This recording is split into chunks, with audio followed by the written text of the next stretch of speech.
Hola, hola amigos de País Lobo, Radio Mía y Radio La Mega. Soy Rocío Gambra y esto es un nuevo Política Podcast. El día de hoy, día miércoles, generalmente está Juan Carlos Claret, pero tenemos uno que andaba perdido, se fue de vacaciones, mucho trabajo, pero estamos felices de tenerte de vuelta. Nicolás Céspedes, ¿cómo estás tú? Hola Rocío, gusto saludarte. Bien, bien, acá está ya con un nivel de estrés mínimo, digamos, porque estoy recién volviendo de las vacaciones, pero leyendo muchas noticias y enterándome de las cosas que están pasando, que son algunas muy peligrosas.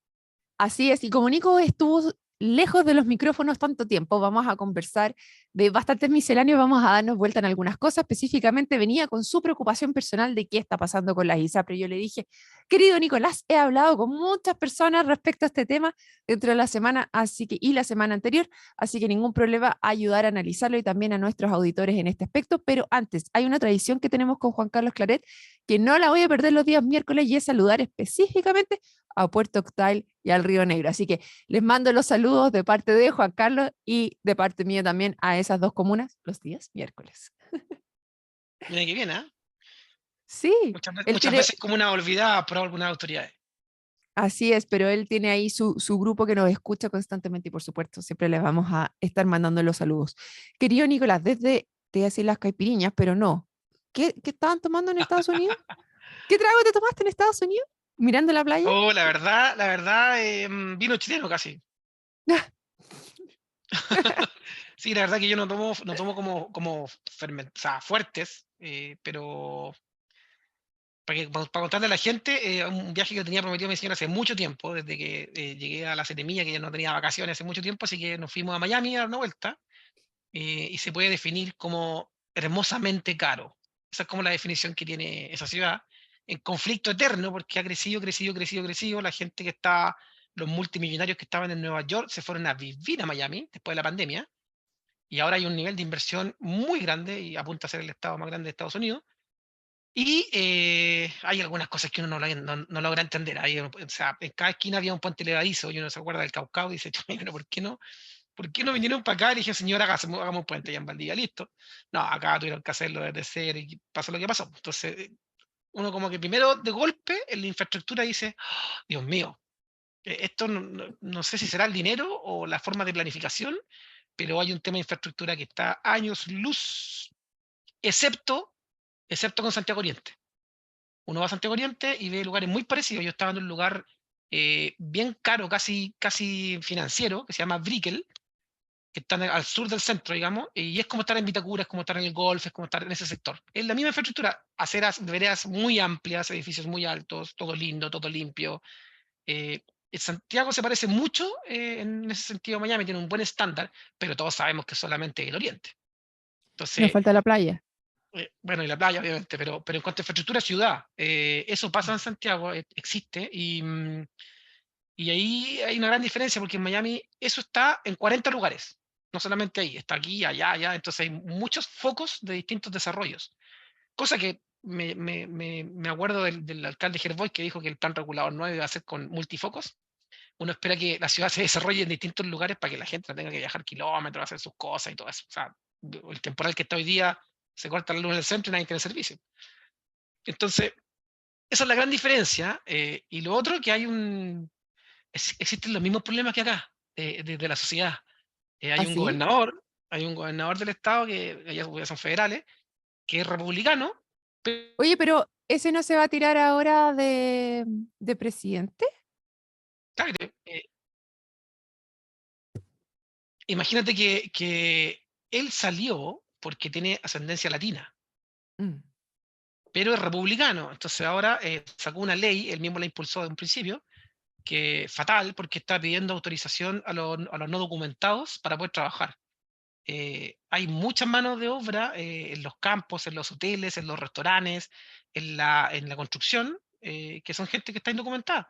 Pero no es gente que esté indocumentada porque cruzó la frontera, digamos, escapando de algo, sino que es gente que lleva trabajando años. O sea, nosotros conversamos con un montón de gente, créeme que conversé con mucha gente, gente que lleva 10 años, 12 años, que tiene hijos nacidos en Estados Unidos, que van al colegio, que pagan impuestos, que tienen auto, casa, y aún así no tienen papeles. Entonces, lo que hicieron ahora en el Estado fue terrible porque están persiguiendo a esas personas, las van a deportar, y son miles y miles y miles de personas. Entonces, esas personas están escapando a otros estados, y Miami se va a quedar sin servicio. O sea, yo me acuerdo que pasé por una carretera durante 10 días, porque pasaba por el mismo lugar, y no había ni una persona trabajando, ni una persona con una pala, arriba de una máquina, estaba todo botado. Y uno mira la ciudad creciendo, creciendo, creciendo, y se da cuenta de que no hay mano de obra, no lo observa.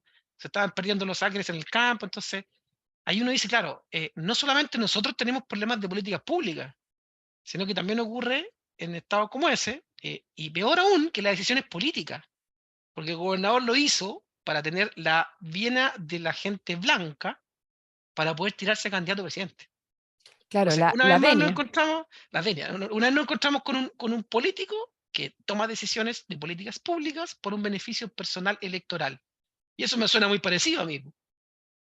El de la persona que estamos hablando es Ron DeSantis, que se supone que el día de hoy o mañana, a través de la plataforma de Twitter, y tú mencionabas ya con Elon Musk, anunciaría en su campaña presidencial eh, ellos van a una primaria junto con Donald Trump, específicamente en Estados Unidos. Así que sin duda aquí, cuando políticas públicas que eventualmente pueden parecer bien intencionadas, por aquí un tema de que vemos también que Estados Unidos tienen un problema de migración que justamente están cambiando del código 46 en el cual estaban antes, que era en pandemia, que no podía entrar nadie, al código 8, que es que efectivamente pueden entrar personas y tienen un tratamiento especial.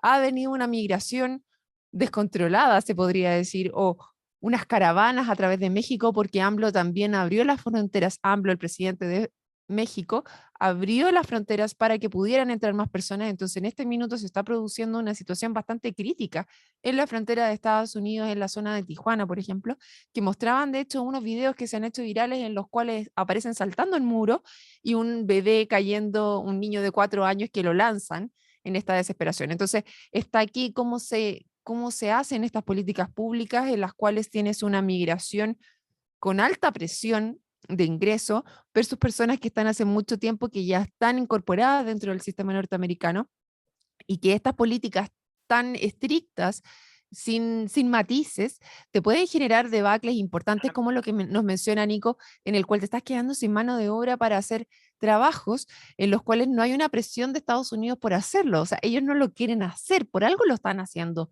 los, los migrantes ilegales en esta manera porque no han logrado legalizarse, que es un poco lo mismo que nos pasa aquí en Chile, en el cual tienes un sistema de inmigraciones, una cancillería en la cual se demoran mucho tiempo en entregarte los papeles para formalizar a esas personas, pero también tenemos un sistema que es bastante permisivo en el cual una persona que entra ilegalmente al país se autodenuncia y ahí queda y no tienes mucho más. Entonces, ¿cómo Claro, pero juegan uno, estas dos eh, visiones? Es bastante complejo. uno esperaría un poquito más de inteligencia de un político, sobre todo si es un político astuto como este que se quiere tirar a presidente, no afectando la vida cotidiana de las personas. O sea, la primera pregunta es, ¿por qué esto se aplicó así, digamos, a rajatabla? ¿Por qué no se llamó a todas las personas que ya llevaban, que demuestren que lleven 10 años trabajando, por ejemplo, o que tienen propiedad y cosas por el estilo, y se formalicen esas personas? No sé cuál es la intención, parece ser muy racista la génesis de. Y eso es como lo que ocurre en nuestro país, pero a nivel de clasismo. Parece que en Chile hay un clasismo gigante y todavía hay personas que dicen, ah, los venezolanos. Ojo, no son los venezolanos, son personas que vienen y hacen cosas, no es la nacionalidad lo que es el problema. Entonces, uno tiende a generalizar y parece que estas leyes generales dejan como la hecatombe en la misma sociedad. Imagínate que allá hay gente que se llama indio uno al otro. O sea, nosotros hablamos con mexicanos y con cubanos, que son los más privilegiados en Miami, y le llaman indios a los salvadoreños, a los hondureños, a los guatemaltecos, porque ellos son los que hacen los trabajos más de overol azul, digamos. Entonces, hasta ellos mismos se discriminan dentro de una zona discriminada por la autoridad. Entonces, como, a mí me da como, no sé, entre risa y rabia, porque son los mismos problemas que tenemos en el tercer mundo. Cuando hablamos de sociedad, cuando dejamos de fuera la infraestructura y el dinero, la forma en que se genera la sociedad son los mismos problemas que tenemos acá. Oye, y aquí sí, ya que hablamos de los mismos problemas que tenemos acá, tenemos que decir que Florida era un estado bastante demócrata, que se produce hace un tiempo un vuelco hacia republicanos con Ron DeSantis. Entonces, vamos a ver si efectivamente estas interpretaciones de este cambio la está llevando completamente y lo vamos a ir percibiendo también a nivel de cómo le va en estas primarias republicanas y posteriormente en la elección presidencial que estaría corriendo contra el demócrata, que es el actual presidente Joe Biden. Claro, su estrategia principal es atacar los estados que tienen el mismo problema, y de hecho el gobernador de Texas ya dijo que lo iba a apoyar con la misma ley en ese estado. Entonces va sumando votos, digamos. Mm. De todas maneras, y es cuando vamos hacia una ley que puede tener un principio de buena intención, genera una de en el que al principio les resuena y les hace todo el sentido, bueno, después cómo nos hacemos cargo del resto de las cosas. Ya, querido Nico, vámonos a las ISAPRES. Claro, mira, tomando el mismo tema, la misma estructura de tema, con la ley corta de ISAPRE pasa exactamente lo mismo. Eso te quería contar yo, que uno lo mira como desde el punto de vista social, y uno dice, mira, ¿sabéis que la ISAPRE le cobraron de más a las personas? Eso lo puede mirar uno desde el punto de vista social. Entonces aparece la Corte Suprema y dice, no, aquí lo que hay que hacer es lo siguiente, y establece una especie de fallo que tiene pinta de proyecto ley, porque como que empareja la cancha. Acuérdense que el Poder Judicial tiene que decidir entre dos bandos, digamos. Hay un demandante, un denunciante y una persona que está demandada, y ellos tienen que resolver sobre ese asunto. Pero en el fallo que hizo la Corte Suprema estableció que la ISAPRE tiene que devolver el dinero calculado a todos, sin importar que haya demandado o no. Acuérdense que hay personas que hicieron varias demandas a la ISAPRE y congelaron los precios. Esas personas también están incluidas en este fallo. Entonces, como medio raro, lo primero que ocurra eso, que la Corte Suprema se pronuncia sobre todo, no sobre lo que está en análisis. Eso es un tema que a mí me llamó la atención. Y lo otro es que aprovechando ese fallo, el gobierno miró la olla llena de oro, pues, dijo, oye, si yo hago que las ISAPRES devuelvan esta plata, quebran. Esta es la forma en que la podemos hacer desaparecer.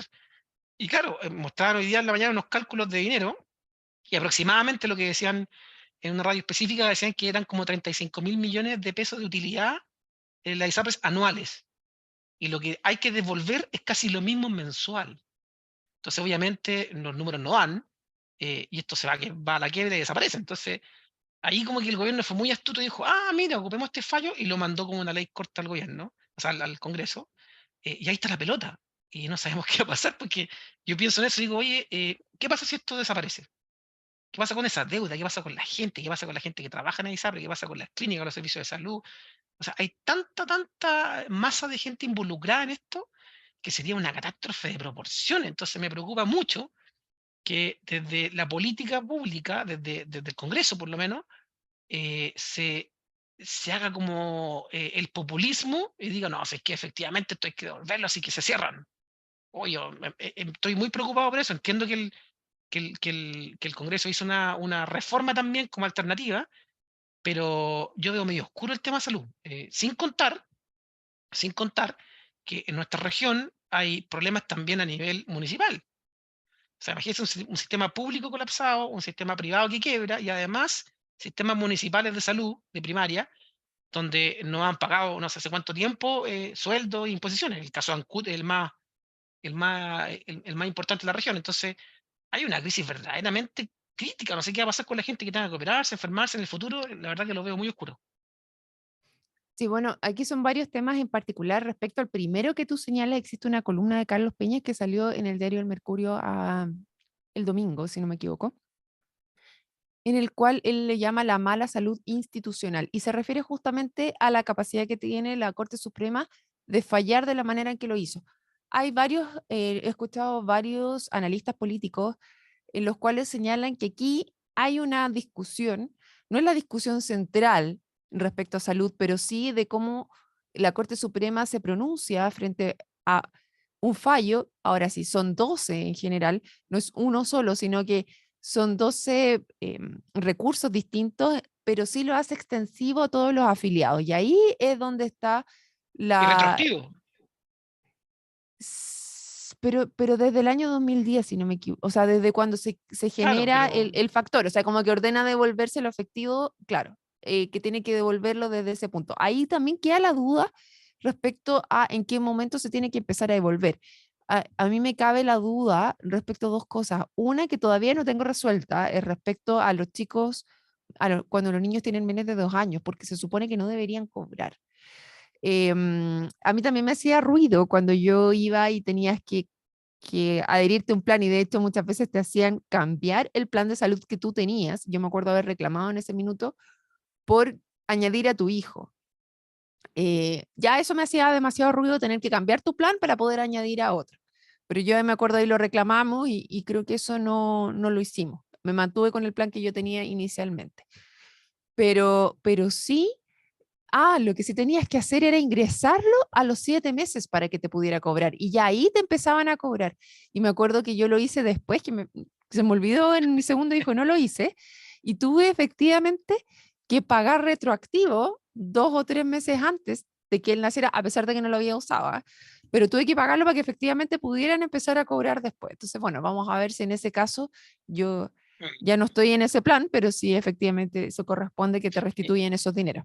y había un detalle con el monto, porque hasta los 2 años te cobraban cierta cantidad de UF, y después de los 2 años bajaba porque el riesgo era menor, por la enfermedad. Entonces, pero cuando a mí me tocó, en mi caso particular, yo tenía que ir a sacarlo. O sea, yo tenía que decir: "Oye, ¿sabes qué? Mi hijo cumplió 2 años, cóbrenme menos". Si no iba, se quedaba cobrando lo que era. Sí, hasta que cuando entró en vigencia este factor, que ahí tuvieron que implementarlo correctamente. Y aún así, para cambiarlo, de nuevo te pedían hacer adecuación del plan, que es lo que se llama adecuación del plan. Es decir, tú tienes que, por el mismo Ridículo. monto, cambiarte un plan que te cubre menos o pagar más para poder mantener el nivel de El que cobertura tenía. que tú tenías. Entonces, claro, esto a nivel de usuario es bastante complejo. A ver, me fui del tema de la corte en particular al tema puntual de mi caso y el tuyo, de que hemos estado en temas de ISAPRE. Pero más allá de eso, te quería mencionar que efectivamente hay una persona que responde respecto al tema de las cortes, del fallo de la Corte, que si quieren revisarlo, es Lamberto Cisterna, que es profesor universitario y exministro de la Corte Suprema, que va en detalle en cada uno de los puntos que hace alusión Carlos Peña respecto a estos fallos, a la forma en que falló la Corte de Apelaciones, y lo separa, por ejemplo, en la primera situación que responde a las personas donde la Corte ordena proporcionar remedios o tratamientos de alto costo a personas en condición muy grave y que no han tenido acceso a ellos. Lo pueden ir revisando en detalle. Aquí él señala lo que parece una extralimitación de la Corte en pro de establecer o dictar políticas públicas, invadiendo con ello facultades de la autoridad política. No repara, sin embargo, en que la Corte no ha podido excusarse de resolver lo planteado. Es decir, la Corte tiene que fallar de acuerdo a eso y no decir yo no tengo jurisprudencia dentro de este punto. Y segundo, señala que se ha basado en el cuerpo de derecho de quien recurre, en particular el derecho de la vida y sana salud. Eso recordemos que está garantizado constitucionalmente.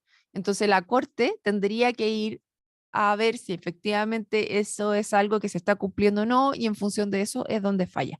Y tercero, él señala que en muchos casos deniega el recurso por falta de antecedentes contundentes, y cuarto, que la autoridad política no ha puesto en práctica políticas públicas que solucionen estos problemas y eviten recurrir a los tribunales. Y aquí este punto es donde me quiero situar para que sigamos haciendo un análisis de qué es lo que ha pasado en el Congreso y a nivel de legislación, porque una de las cosas que tú mencionabas, Nico, era que el gobierno metió este proyecto de ley por un tema ideológico La propiamente ley tal, para corta que se llama. deshacerse de la ley corta, para deshacerse de la ISAPRE. Y les recuerdo que es que no ha puesto en práctica políticas públicas que solucionen este problema. Perdón. Yo ahí conversaba también ayer con el senador Walker y con el diputado Lilayú el día lunes, donde ellos me mencionaban que efectivamente no se habían hecho cargo. Y de hecho les decía el diputado Lilayú que en el caso anterior, donde estaba la ministra, donde los que actualmente están de presidentes y ministros eran diputados en su minuto, tampoco se habían hecho cargo de resolver estos problemas y se había venido arrastrando. Con Alicia conversábamos también que aquí hay un tema en particular también, y es que la superintendencia, que es el organismo que se encargaba de fiscalizar, le había dado el visto bueno a las ISAPRES para que siguieran funcionando de esa manera. Entonces, hay muchas aristas de este problema que fueron quedándose sin resolución finalmente. Entonces, si vamos a la corte, que es la última instancia, le dijeron, oye, ya, pues córtenla, si aquí me tienen inundado de recursos y necesito que este tema ustedes lo resuelvan, entonces finalmente hizo como ya, hasta aquí. Ahora, yo no sé si eso debía haberse hecho previamente, si los otros hicieron demasiado los locos, si hubo demasiado lobby por detrás, no lo sé, pero es el momento en el cual estamos situados ahora. Ahora, dentro del gobierno, efectivamente, en el proyecto de ley que ingresan, que conversando con el senador Walker y lo que se ha visto en el resto de la prensa, nos dicen no tienen los votos para ser aprobado. Por lo tanto, ¿qué va a pasar ahí? Que el tejo está bastante pasado de lo que ellos quieren hacer para ver que si pasaba y avanzaba o para entrar a negociar. Y dentro del proyecto que el senador Walker, Jimena Rincón, Chaguán y Macaya ingresaron, que se habla como el proyecto alternativo, él me decía, pero este proyecto nosotros lo ingresamos en diciembre, cuando sale el fallo de la Corte Suprema. No fue ahora, no fue circunstancial como respuesta a lo que el gobierno ingresó, sino haciéndonos cargo de esta parte, del punto 4 que dice este ex ministro de la Corte Suprema, Lamberto Cisterna. No existían legislación suficiente para poder hacernos cargo de esta parte. Entonces, aquí es que no hay proyectos actualmente en el Congreso que tengan los votos para ser aprobados, por lo tanto, el Parlamento tendría que parlamentar, que entrar a conversar y legislar para ver cómo vamos a salir de este tema de las ISAPRES. Por otro lado, tienes el tema de la ISAPRES propiamente tal, en el cual te dice nosotros vamos a morir. Si esto sigue así tal cual, olvídese de las ISAPRES.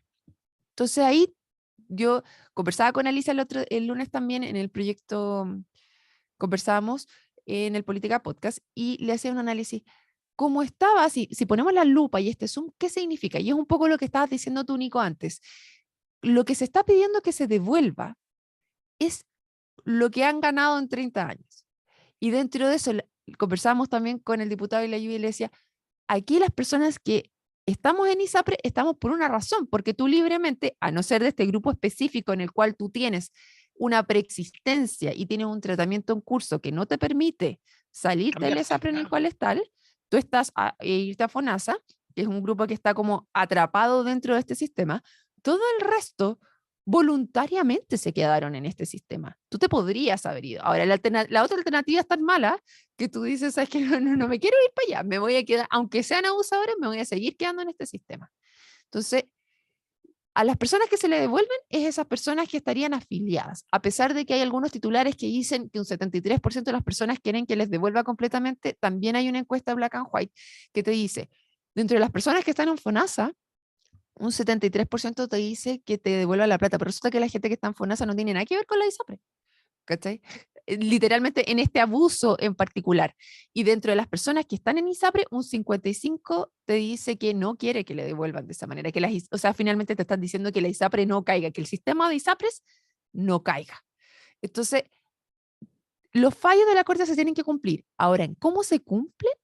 ¿En cuánto tiempo? ¿Y de qué manera? Por ejemplo, el diputado Leayu me decía, yo quiero que me lo devuelvan en atenciones posteriores. ¿Sí?